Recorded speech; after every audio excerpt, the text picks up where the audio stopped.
Fala galera, beleza? Mais um Teleus Podcast aqui, mais um momento para nossa edificação. Mais uma vez eu quero te pedir, se você puder, se inscreva no canal, ative o sininho, comenta, compartilha.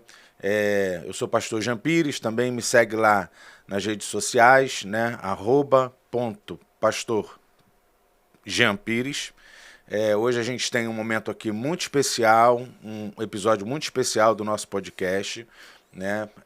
Hoje o nosso convidado de honra é pai de anjo, né? Hoje a gente está aqui com o querido irmão Leniel Borel, né? O pai do Henry Borel. Aquele momento complicado até da história do nosso país, em que a gente teve uma comoção popular muito grande do que aconteceu com um menino de 4 anos, né? E tudo muito complicado, muito estranho, e a gente vai conversar sobre isso aqui, sobre a dor de um pai. Nel, obrigado por ter vindo, obrigado mesmo, seja bem-vindo aqui no nosso podcast. Obrigado, pastor Jean. Para mim é um chamamento, uma convocação, tá aqui. Sou grato por abrir esse espaço para a gente estar falando. Falamos já um pouco, né, antes, e estar junto falando sobre o que aconteceu, no caso do meu filho, sobre o que a gente tem visto hoje, né, o número de violência contra a criança aumentado muito. Acabou de sair o anuário, né, de segurança pública do Brasil, e o nosso estado, aqui o Rio de Janeiro, praticamente quase dobrou o número de violência contra a criança, e a gente precisava fazer alguma coisa. Só para a gente caminhar, eu creio que todos, né, sabem do que aconteceu. Eu acho muito difícil para você ter que sempre revisitar isso, né? É muito. Mas no dia 8 de março. de março de 2021, né, na madrugada, acontece aquela situação de você receber a notícia que seu filho está no hospital, né, e você vai lá para ver a situação. Você chega e ele já está morto. Sim, eu chego, né, hoje, com as informações que a gente tem, com toda a parte pericial, todas as informações de fala de Monique e Jairo, imagens e tudo, a gente sabe que o Henry já chegou morto naquele hospital. Mas não foi isso que foi falado para aqueles dois monstros, né, Jairo e Monique. Tanto para mim quanto para as médicas, eles falam que o Henry Chega respirando no chega hospital. com dificuldade de respiração, que Monique veio fazendo respiração boca a boca pro barrador, e o Jairo dirigindo. Depois que vieram criando outras versões, enfim. Eu já conto mais de 7 versões que eu já ouvi daqueles dois. Meu Deus. Enfim, e o que a gente sabe, por toda a parte técnica, toda a parte que foi verificada, é que por ambos, né, que o Henry já chegou morto naquele hospital.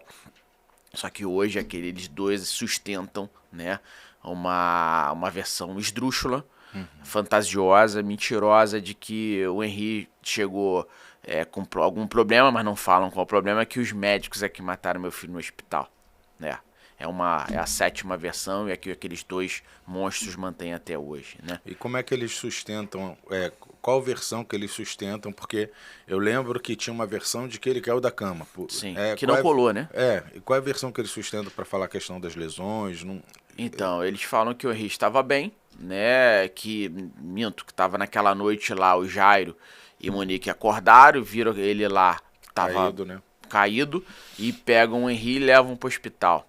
Que já é uma grande mentira ali, pelas imagens do elevador, pela toda a parte médica legal que você vê. O Henry já chegou morto, né?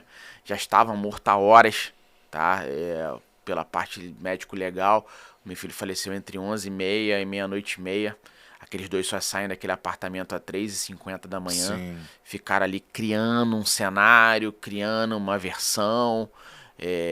Recentemente até falei sobre isso, gravei aí com a Ana Carolina, a mãe da Isabela. Talvez se não tivesse acontecido igual, né, o caso da Isabela, que jogaram a menina pela janela. Isabela Nardoni. A Nardoni, né? Talvez eles teriam falado que o Henry caiu pela janela, né? Ou teriam jogado ele. Sim. Mas ali, como o Jairo é médico, e ele entende, né, dessa parte médico-legal, de medicina, provavelmente criou essa versão, vamos levar lá pro hospital, e chegam falando que meu filho estava respirando ainda, e aí qual o procedimento médico? É massagem cardíaca, tentar fazer reanimação, uma vez que é uma criança.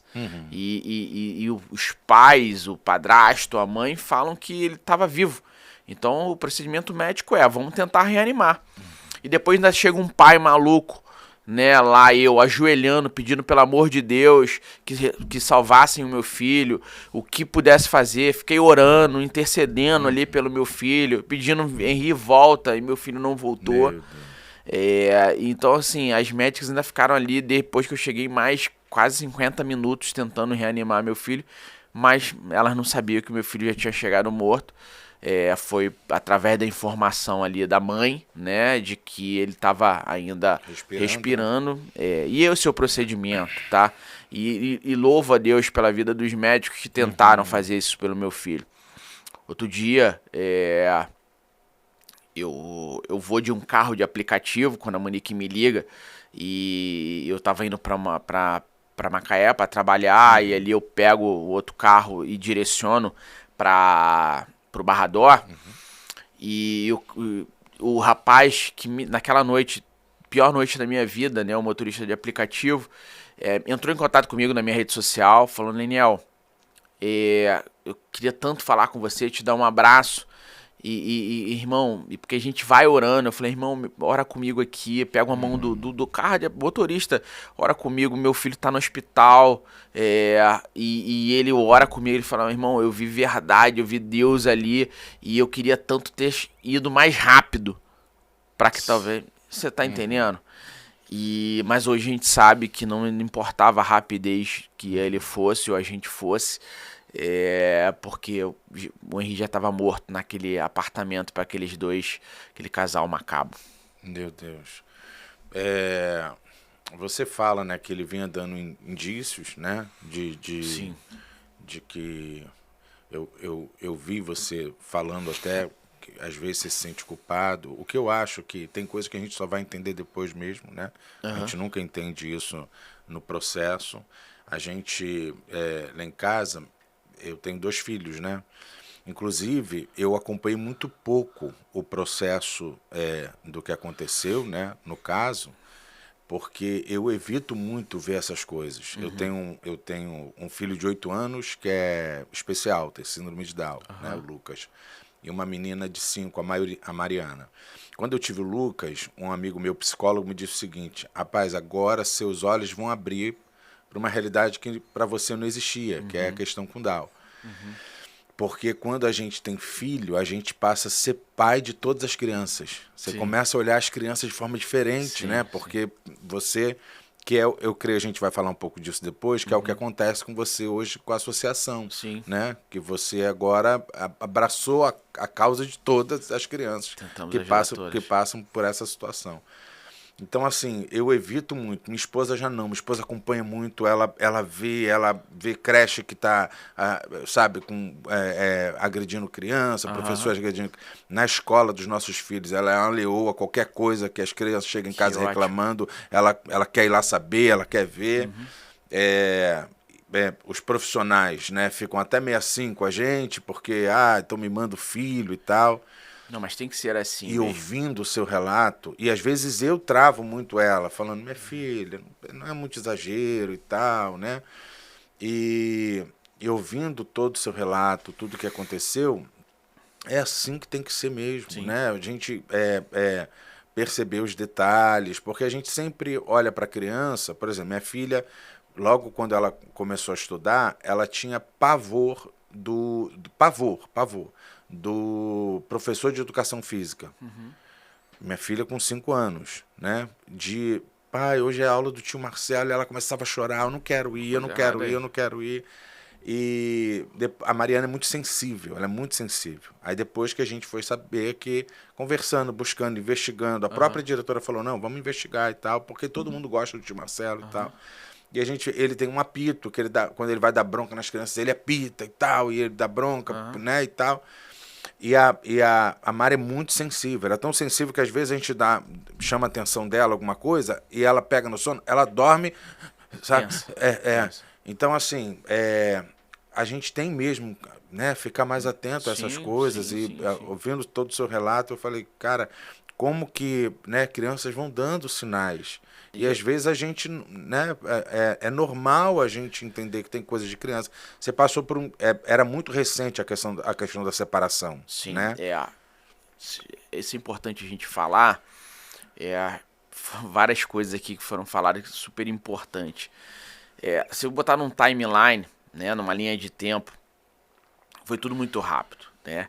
Entre que eu separei da Monique e meu filho faleceu, deu 6 meses. Entre que ela vai morar com o Jairo e o meu filho falece, deu 1 mês e meio. Então tudo muito rápido. Não tô falando de 1 ano, Sim. Não tô falando de meses, eu tô falando de um intervalo de tempo curtíssimo. E sim, o Henri demonstrou e eu fui na mãe, né? Sim, a minha referência, eu sei a mãe, a guerreira, a mãe que eu tive, como a minha mãe me cuidou e a referência de mãe que eu tive. Então, assim, nunca imaginar que uma mãe pudesse matar um filho. Assim como não posso imaginar que uma mãe pode ver um filho sendo agredido e nada fazer, né? Isso pra mim não é mãe. Isso pra mim é qualquer outra coisa menos mãe, né? E mãe é garantidora, ela é protetora. Outro dia eu vi um videozinho de uma águia, né, tentando pegar uns pintinhos e a galinha ganha forças da onde ela não tem e ela consegue proteger os pintinhos. Isso ali é mãe. Então, nesse sentido, quando a gente vê, hoje, pastor Jean, ser técnico de jogo jogado é mole, né? Depois, quando a gente olha para trás, e só hoje, depois de muita terapia, né? De terapia semanal, psicólogo, psiquiatra e tudo mais, que a gente tem uma visão, né? Diferente de quando você está dentro do problema. Quando você está dentro do problema, e é dentro de um problema, com a separação recente, com meu filho não querendo mais ir ficar com a mãe, e contrata um psicólogo, né? Na verdade, procura um psicólogo pelo plano de saúde excelente, e a Monique não queria. E aí ela vem com uma outra psicóloga, que é essa psicóloga que ficou ali com as 4 sessões lá com o Henri até o falecimento. Então, assim, e eu tentando, achando que é isso que estava sendo falado pela mãe dela, por todo aquele redor, que aquilo era a reação do Henri a esse novo... Sim. E que era natural de você pensar isso, né? Pois pastor, por isso que esse assunto ele é muito pertinente e por isso que eu tô aqui hoje, né? Eu creio que se houvesse outro Leniel antes de mim, que tá botando a cara para falar, falando, indo em vários locais, falando sobre isso, e eu acredito que a palavra não vai vir em vão. As pessoas que estão nos assistindo agora vão estar mais conscientes, elas vão estar mais atentas após isso, assim como você, assim como o senhor acabou de falar, entendeu? E era normal antes, e era mais natural as pessoas, não é isso tudo não. Só que hoje é uma das coisas que eu venho falando, é dar voz às crianças. É que a gente ouçam os seus filhos, porque a criança está falando. Sim, como você falou, eu me martirizo todo dia. É um peso que eu vou levar pro resto da vida. Hoje, com consciência que eu tenho hoje, com a experiência, com tudo que eu vi e tudo mais, eu teria sumido com o meu filho desse país. Porque é só assim que eu teria salvo o Henri. Se eu fosse numa delegacia, vai lá na delegacia e presta a queixa da sua ex-mulher, ela vai reverter e você... É isso que acontece com a maioria. Não, eu iria ter perdido a guarda, não ia conseguir ver meu filho. Hoje a gente sabe que meu filho estava num cenário de agressão. Hoje a gente sabe que o Jairo é um monstro com perversidade, que tem prazer em agredir outras crianças. Mas não era isso que a Monique falava, ou qualquer outra pessoa, que a família dele falava. Não era isso que a sociedade... Nós estamos no Rio de... Jairo era um vereador com 5 mandatos. Eu vi pessoas... referências no meio cristão fazendo campanha para ele. Olha aí. Muitas pessoas, é importante falar, quantas pessoas fizeram campanha para esse monstro. Eu tive na prefeitura, falando com o prefeito almoçava comigo. Todos aqueles vereadores que estão lá hoje, o Jairo era um vereador que era para estar no mandato hoje ainda. Nós conseguimos caçar ele, mas para você ver como é tão recente, ainda não tivemos outra eleição. O Jairo era o vereador atual. A sociedade carioca que colocou o Jairo lá, esse monstro, ela tem parte de parcela nisso, porque ela colocou o monstro dentro com muito poder. O Jairo nunca ele achar que ia poder ser preso. E foi isso que foi dado, o poder a ele. E não foi dado o poder, não foi Leniel que deu o poder a ele. Foi quem votou no Jairo. Quem empoderou ele ali nesse sentido. A importância da gente conhecer candidato. Lógico, né? lógico. E eu tenho aqui falado e tenho dado minha cara a tapa, porque é muito difícil, tá? Levantar da cama para estar aqui hoje, pastor. Imagina. É muito difícil a gente estar aqui falando de novo sobre o mesmo assunto. Tô aqui com o meu Donarém para dormir, o Rivotril para continuar a caminhada, minha sertralina de manhã, e é assim que a gente tem caminhado. E as pessoas acham, muitas das vezes acham, caramba, esse pai tá aí falando, às vezes que não chora, é porque eu preciso estar bem para que tá aqui falando para você. Sem querer te interromper, meu irmão. Eu vi você dando uma entrevista falando sobre isso. A situação complicada que a gente vive, você enfrenta o que você enfrentou, que eu não imagino o que é. Né? Não consigo dimensionar a sua dor de você perder. Eu vi fotos suas com seu filho, de você, né? Eu não imagino a gente tendo que enterrar um filho nosso. Já é uma dor terrível. Nesse cenário, né? Eu vi uma entrevista sua, você falando, e dá para ver sua dor quando você fala, seu filho morre de forma brutal, sentindo dor. São 23 lesões. Imagina. O Rio foi muito agredido, pastor. Foi terrível o que fizeram. O meu filho sofreu muito, é importante. É difícil para mim falar sobre isso. Sim, entendeu? Isso causa dentro da gente uma reação de tristeza e raiva. Eu sou ser humano, muita entendeu? Revolta. Agora, uma criança de 4 anos linda, um anjo, como foi falado aqui, sofrer brutalmente. O meu filho, ele faleceu, né, a causa-morte é laceração hepática, hemorragia interna causada por ação contundente. Isso é a causa-morte, foi por isso que ele morreu.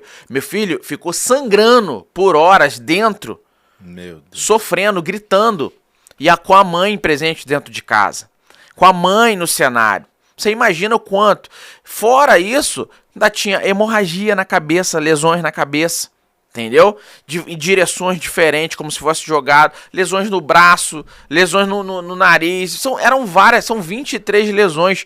O meu filho sofreu brutalmente naquele apartamento com aqueles 2 monstros, entendeu?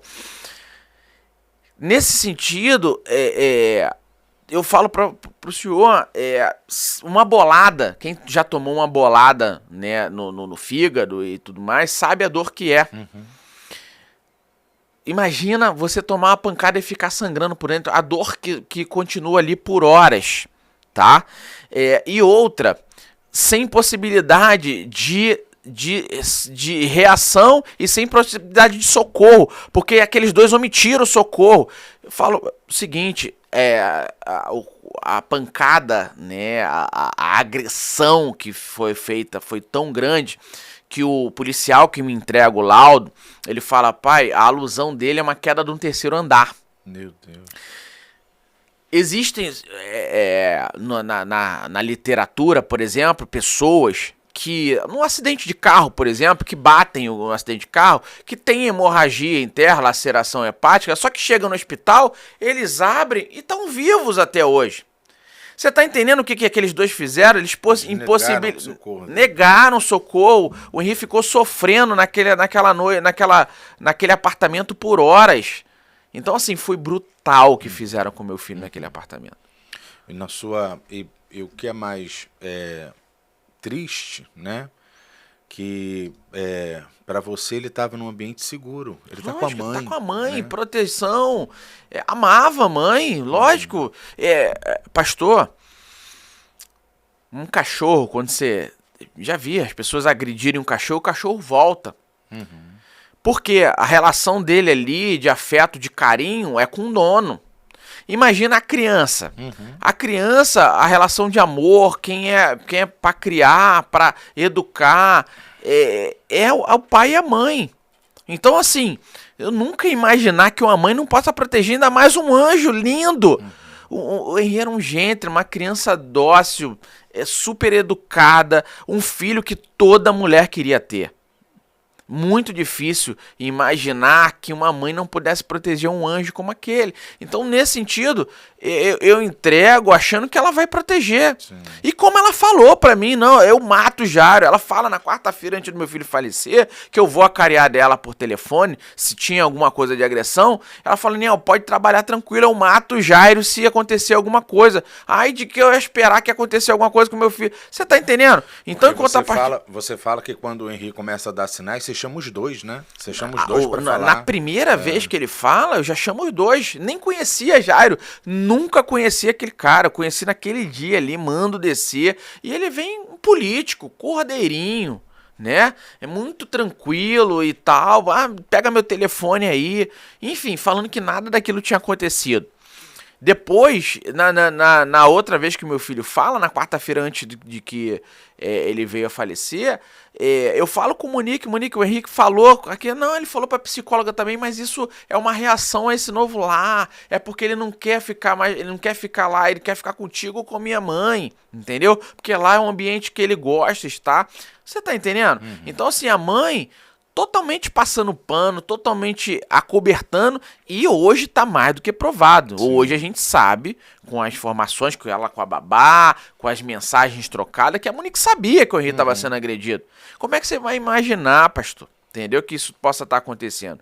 E é por isso que, além de falar do que aconteceu comigo, e a empatia, muitas das pessoas têm empatia comigo, porque vem o seguinte: puxa, não aconteceu no sertão nordestino, não aconteceu no interior do Brasil, não aconteceu na Baixada Fluminense, no Rio, não. Aconteceu num condomínio de luxo na Barra da Tijuca, né? Com pai, com mãe, com um vereador, com o pai desse vereador, 4 vezes deputado estadual, com mandato que tinha na época ainda, tá entendendo? Então, nesse sentido, as pessoas começam a ver que isso pode acontecer em qualquer lugar, e é isso que eu tenho falado. E conscientizado, e tentado mostrar para as pessoas a ficarem mais atentas, tá?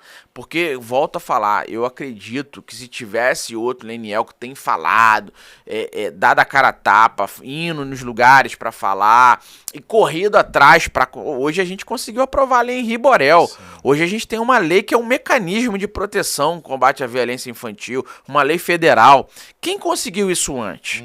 Quem correu atrás disso acontecer antes? Então, nesse sentido, a gente vê que é muito difícil, tá, pastor? Né? Mas, assim, como Abraão é o pai da fé, né? Por que Abraão é o pai da fé? Né? Porque ele foi lá e foi dar o Isaac, né? Ele deu o Isaac e Abraão ia imolar lá o filho, ia matar o filho, por Deus falou, você dá o seu Isaac? Ele foi lá. Só que na hora Deus falou assim, não, calma aí. Não precisa disso não. Mas eu não sou hipócrita, pastor. Se Deus falasse comigo, Leniel, olha quantas milhões de crianças nós vamos salvar, mas você vai ter que dar o Henri. Fala, Deus, muito obrigado, mas pode... Acha outro. Eu não ia, não. Sim, tá entendendo? Claro. Acho que nenhum pai em sã consciência iria, né? Mas por isso que Abraão é o pai da fé, né? Sim. E aí, nesse sentido, eu volto a falar, eu não faria. Mas o que a gente está conseguindo fazer hoje, conseguimos aprovar a Henri Borel, a Associação Henri Borel, em menos de um ano, mais de 1000 atendimentos, né? Tiramos criança do cenário de agressão, laudando, comprovando. Então, assim, Deus, a seara, né? Nós estamos conseguindo completar uma seara que é muito difícil. Na verdade, você consegue, antes de entrar nessa parte, só uma questão que eu queria falar, que você falou que a Monique vai morar com Jairo. Qual é esse tempo dela morar? É 16 de janeiro daquele ano. O Henri falece 8 de março. Mas ela, eu lembro de ter te ouvido falar que ela já tinha relação com ele anterior a isso. Isso. Ela mais ou menos ali final de outubro, começo de novembro, depois que a eleição, né? Que o Jairo ganhou a eleição, ela já tava com ela, mas na verdade, em sede, não sou eu falando, tá? Em sede policial, ela fala que já tava com o Jairo mais ou menos desde junho. A gente separou só setembro, final de setembro, começo de outubro. Então a Monique já tava me traindo com o Jairo. Ela já tava um longo tempo ali em pandemia, ela já tava com o Jairo. Provavelmente ali, porque a Monique, a escola, né, a Ariena, ali em Senador Camará, ela é uma zona eleitoral. Zona eleitoral ali, curral eleitoral ali, provavelmente do Jairo. E por isso que ela já deveria ter um certo contato ali, relacionamento. Eu tô perguntando porque eu ouvi até o depoimento dela e tal, que parece que na hora que ela vira a chave começa a falar de um jeito estranho dele, né? Até na relação, quando eles tinham relação, ele tinha um jeito estranho e tal.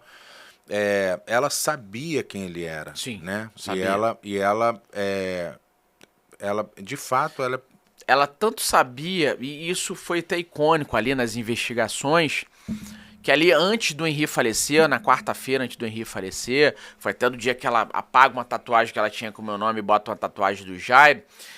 Não vou falar esse palavrão aqui, mas ela fala assim: eu vou te ferrar se você não pagar minhas contas. Você lembra desse cenário? Chegou a ver?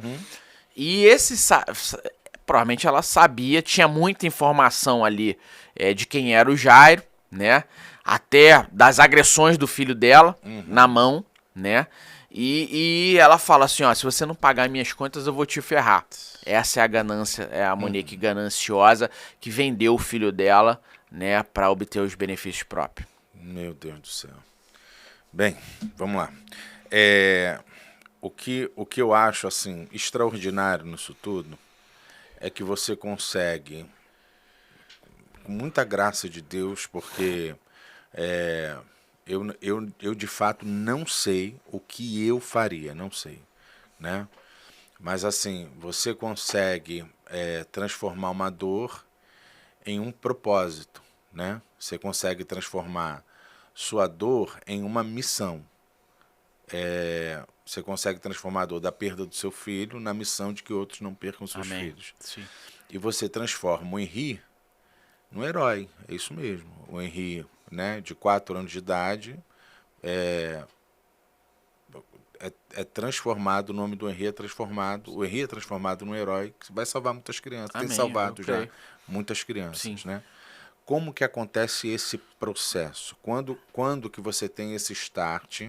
Porque é natural que a gente, num enfrentamento de dor muito grande, né, sobretudo essa dor, é natural a revolta, né? O sentimento de culpa, não de ter culpa, não tem culpa nenhuma, mas assim, de, cara, eu podia ter, uma coisa que você fala numa entrevista, eu acho até que foi nesse podcast da Ana, que me tocou muito, que você fala assim, de uma amiga sua, que quando o Henri não queria ir, ela falou, não, deixa, né? O que é natural, que a gente... Foi levar comigo no dia. O que é natural da gente pensar o seguinte, não, é um ambiente novo. Quando aconteceu com a minha filha na escola, eu falava isso pra minha esposa, é um ambiente novo pra ela. Pastor, e tal. Eu só queria não é meio não, tá? Nem 10, eu queria uma pessoa que tivesse falado pra mim, não leva. Sim. Pelo contrário. Não, Daniel, isso é normal, pelo novo, tá com um padrasto novo, uma casa nova, a separação, o Henri nunca saiu da cama, pastor. Ele sempre dormia no meio ali entre eu e Monique, o Henri dormia com a gente há pouco tempo, entendeu? Quando eu pegava ele no final de semana, dormia comigo, entendeu? Então assim... para ele era um ambiente novo e um cenário novo, entende? E nesse caminho eu tava tentando, né, ajudar para que essa parte psicológica, porque a separação não veio de mim. Sim. Foi ela que pediu a separação. Lembra como se fosse hoje, eu falo, Monique, cara, vamos tentar aqui, Deus renova o amor, cara, não pensa em mim não, pensa no Henri. Não, eu quero a minha felicidade. Então, o que eu poderia fazer, pastor? Entendeu? Tentei de tudo, entendeu? relevei muita coisa. E é interessante porque as pessoas que não conhecem, tem pessoas que, às vezes, as setas, né, que vêm, que você poderia ter tentado mais, ficado pela família. Eu tentei, fiz de tudo, só que partiu dela, ela quis ir embora, ela quis por causa desse novo relacionamento, né? O Jairo prometeu pra ela um cargo no TCM, que ela sai de 4 mil reais e vai pra 20, entende?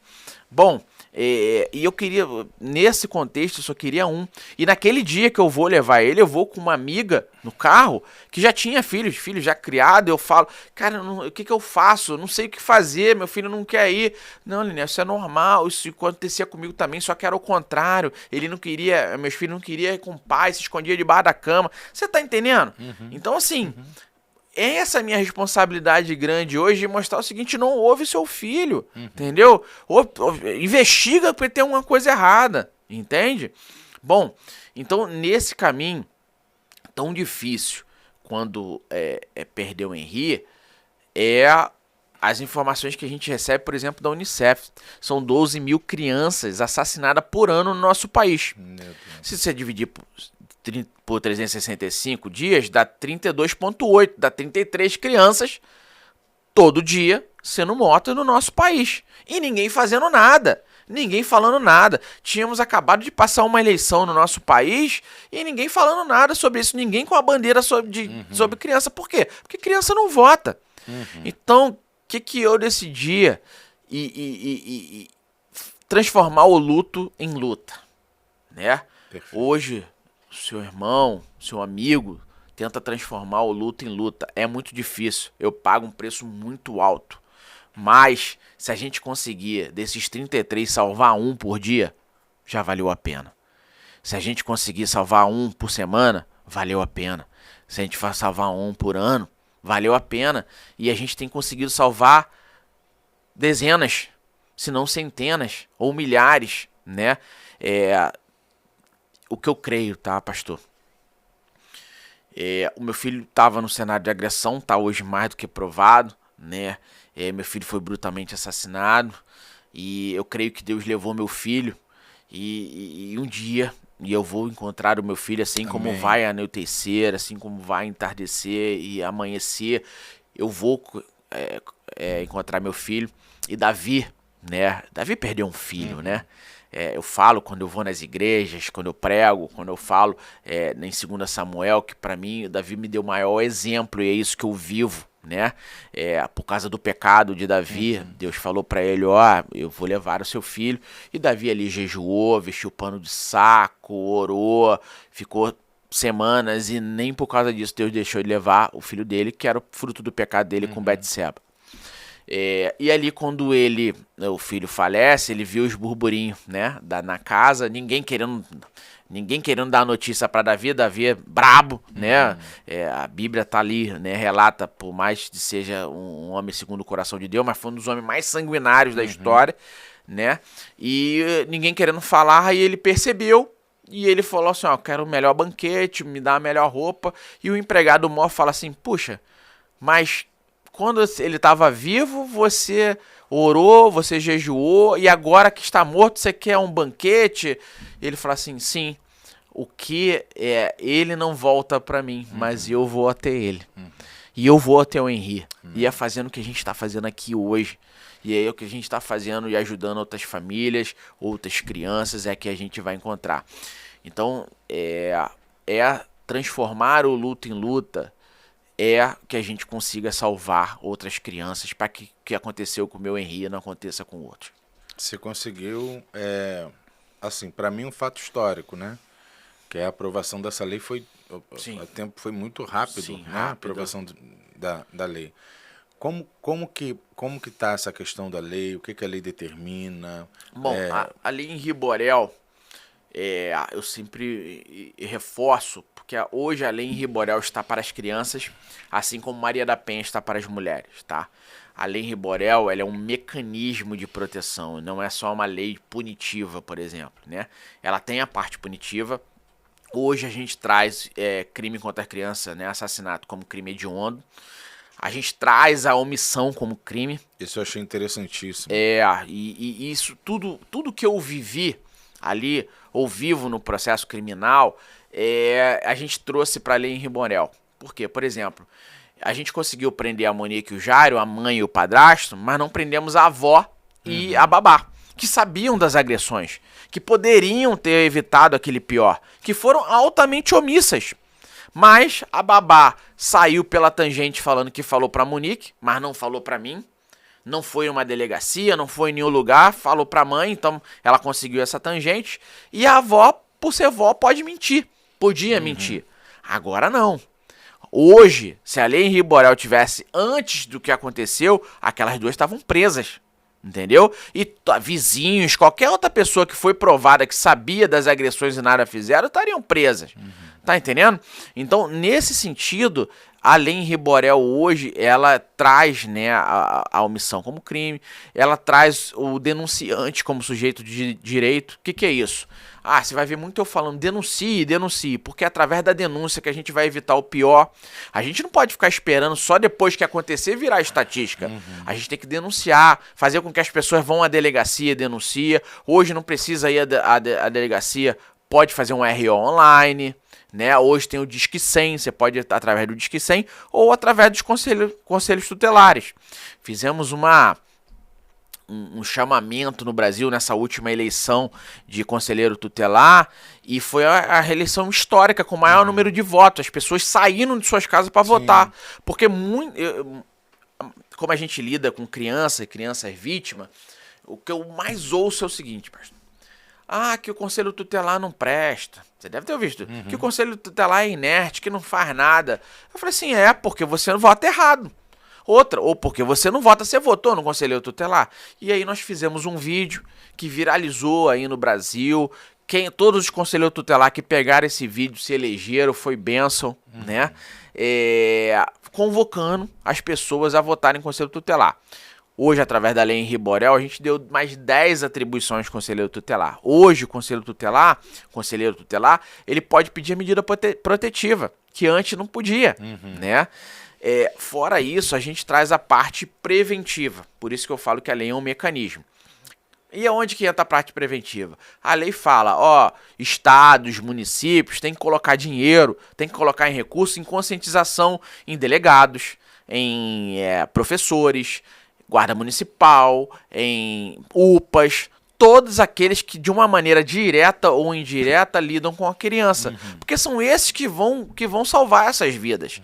Uma vez que elas estão no cenário de agressão com pai, padrasto, madrasta, mãe, tio, tia, com pessoas ali próximas que não protegem, vai ser na escola que essa criança vai falar.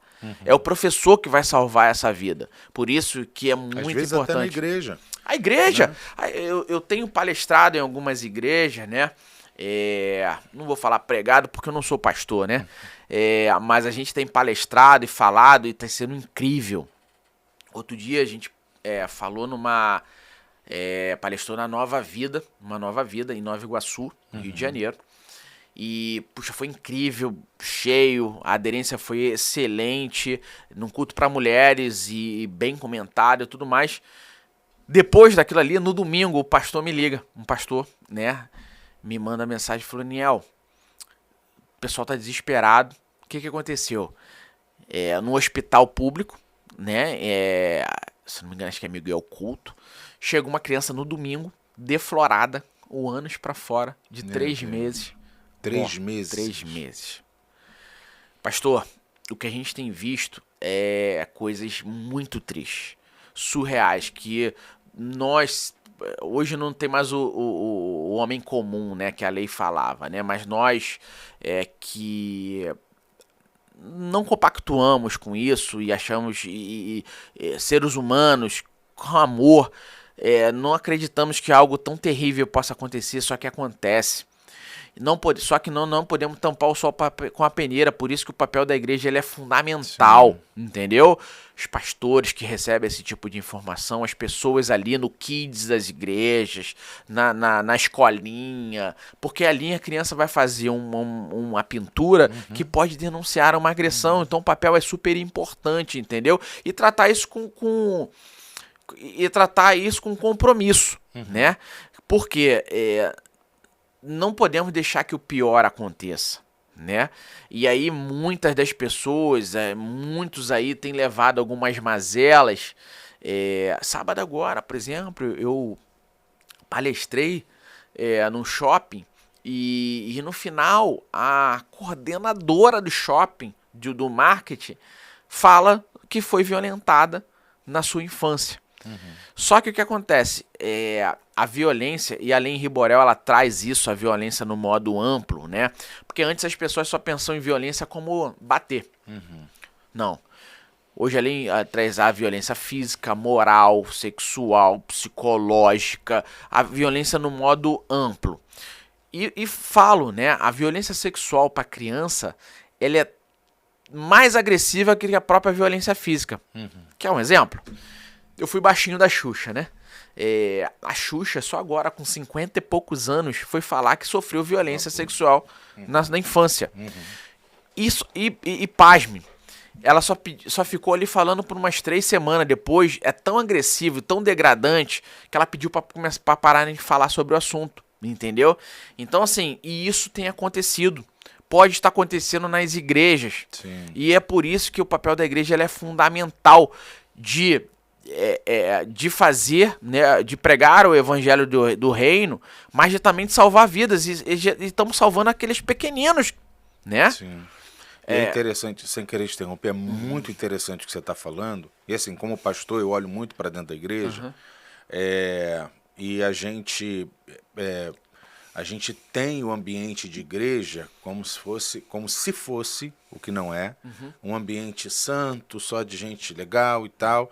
E a gente, eu não sei como é que as grandes igrejas fazem agora, mas eu já tive algumas referências de algumas igrejas sendo bem seletivas, sendo bem, né? Mas a experiência que eu tive, eu me converti muito novo, né? Com 16 anos, fui ordenado muito novo, com 20 anos de idade. E a gente via nas igrejas o seguinte: o camarada chegou aí na igreja ontem, gosta de criança, bota lá na salinha para cuidar das crianças. Sim. E a gente não tinha muita referência de quem ia estar lá com as crianças naquele momento, sozinho, enquanto a gente está lá no culto, lá dentro. E a gente já teve informação de coisas acontecerem, de coisas complicadas acontecerem dentro da igreja. Sim. Né? Você está falando, seu filho aconteceu num ambiente que parecia ser um ambiente seguro. Sim. Então, da gente estar atento em todos os ambientes. Uma outra coisa legal que você falou, que é a questão da lei, que eu acho extraordinário, que é essa questão da omissão, né? Que responsabiliza todo mundo em volta daquele problema. Sim. Porque a babá, né, a mãe da Monique, a babá poderia falar: não vou falar nada, senão eu perco o emprego. Isso aí é coisa de família, é coisa deles, não tem nada a ver comigo. Sim. E a pessoa se omite porque, não, é coisa da família, para preservar emprego, para preservar isso. Sim. E agora responsabilizar as pessoas. Não, é responsabilidade minha também. Sim, lógico, né? Eu sou garantidora, a babá é garantidora. Você imagina, você paga, o senhor tá aqui agora, só falou que tem filho, né?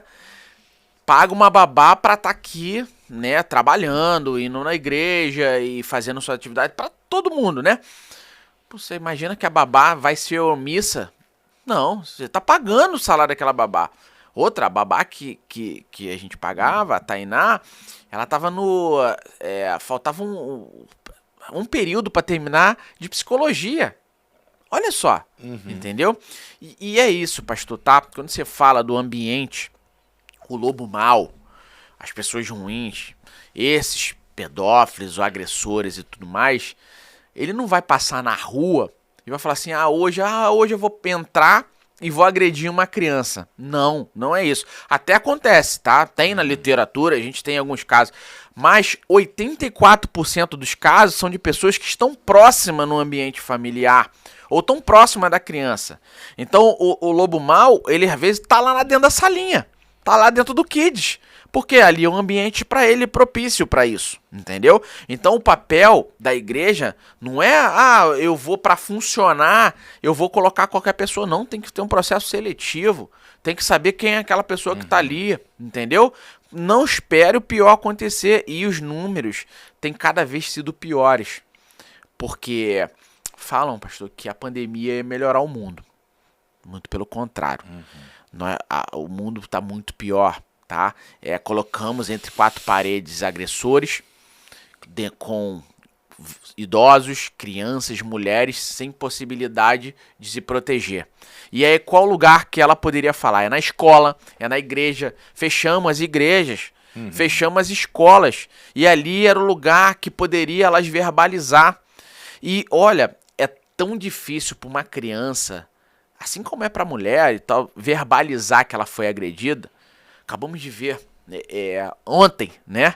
A Ana Hickman. Ontem foi a TV, né? Só se fala sobre Ana Hickman, do caso da Ana Hickman de agressão, né? Essa mulher, ela sofreu várias vezes até chegar nesse ponto tão difícil. E é uma mulher adulta, com todo o poder de comunicação, consciente, linda, né? Nem por causa disso ela saiu desse cenário de agressor. Você imagina a criança. Hoje a gente tem a Lei Maria da Penha, só que a mulher pode pegar um ônibus, assim como a Ana Hickman foi lá, e pegar e falar assim, chegar na delegacia, eu tô sofrendo vítima de agressão e tudo mais. Como é que a criança vai? Então, o papel da igreja ela é fundamental, o papel da escola era fundamental. E se ainda assim, quando aquela criança verbaliza ali, você não fizer nada, pode ser o último filtro. Você tá entendendo? Perfeito. Pode ser a última barreira pra gente conseguir salvar aquela criança ou tirar do cenário de agressão. Perfeito. Perfeito. Olha a importância. Assim, eu louvo muito a Deus pela sua vida. Imagino que para você chegar até aqui, né? Eu digo aqui a questão da lei, da associação. Você tem que, para você falar aqui da associação, da lei, você tem que revisitar a sua dor, né? E tudo mais. Mas eu trabalho com o Ministério de Homens na questão da masculinidade, paternidade. A gente tem um curso sobre paternidade. E nesse curso de paternidade a gente fala sobre as feridas da paternidade disfuncional, né? Então, comportamentos nossos por causa de feridas que a gente teve de uma paternidade ausente, uma paternidade disfuncional que a gente teve na infância. E a gente trata essa questão de abuso, né, e tal. Eu tenho na minha família um caso muito complicado de abuso, não dá nem para mencionar assim, mas olha o que é interessante.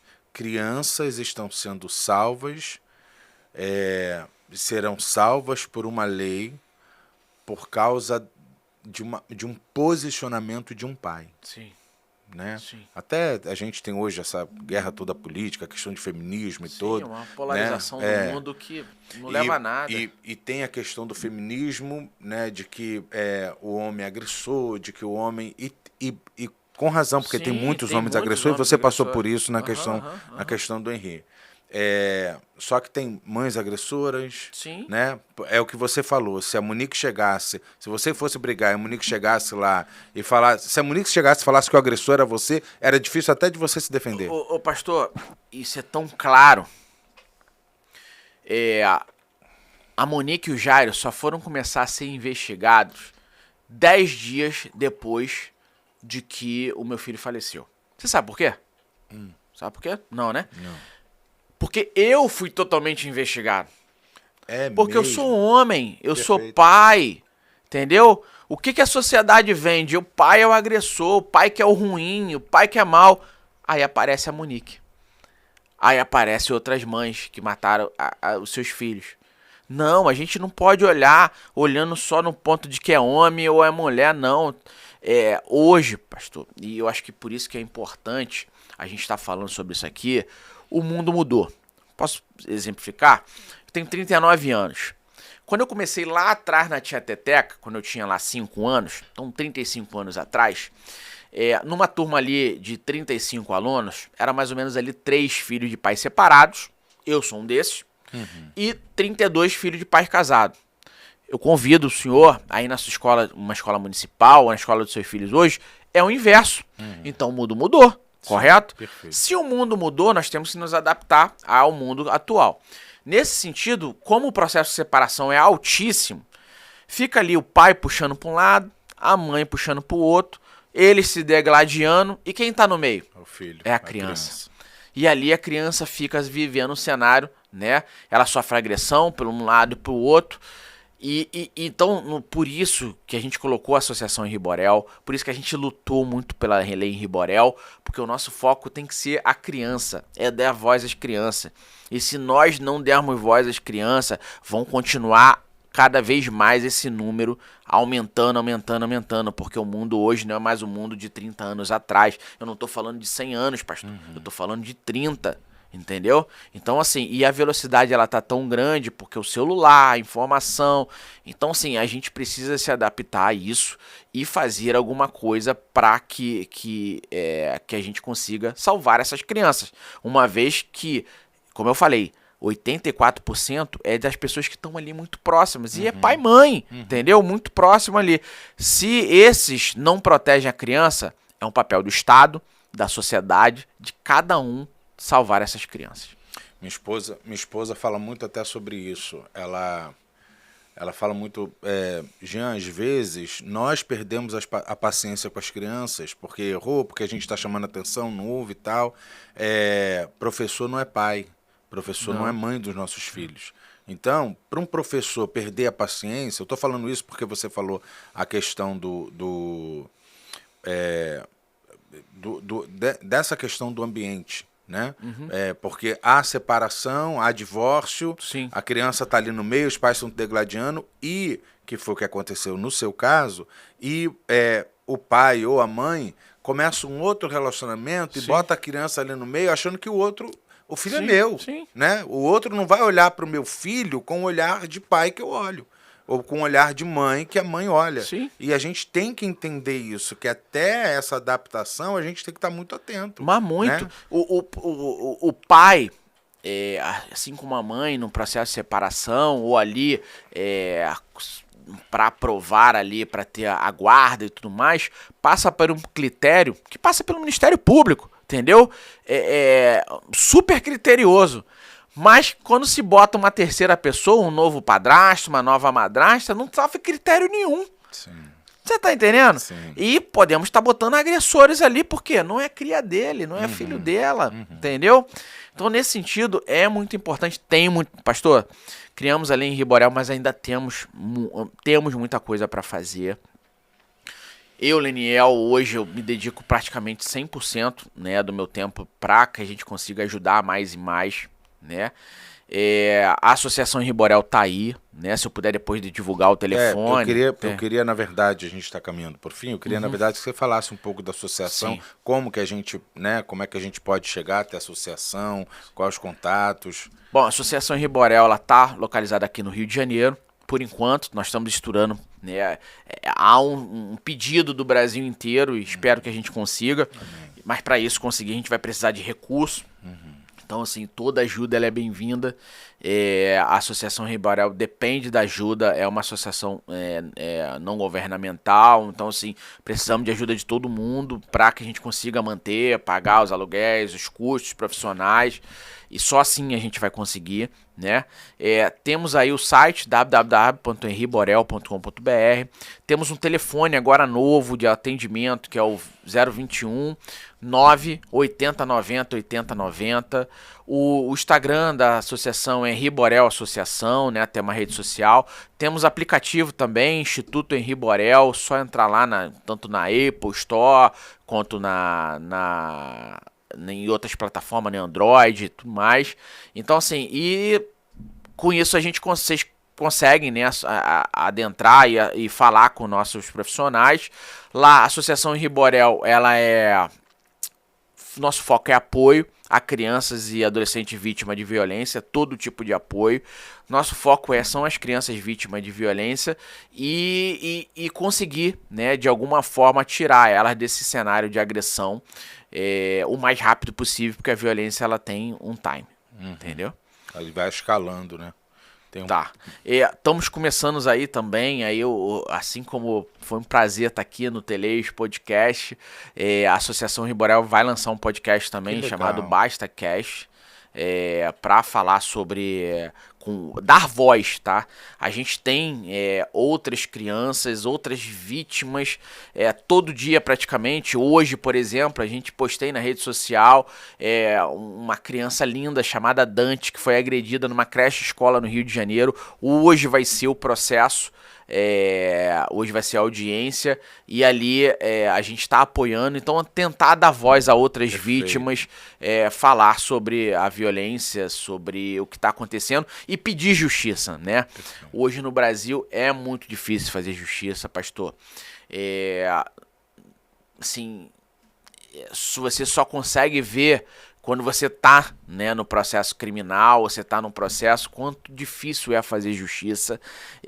Por isso a gente vem tentando dar voz a outras vítimas e apoiar para que de alguma forma a gente consiga fazer justiça e preventivamente temos a associação e os trabalhos que nós estamos fazendo aí de apoio à criança e adolescente vítima de violência. Perfeito, tá, Leniel. E o seu Instagram? Bom, o meu é Leniel Borel, né? O meu nome é Leniel Borel.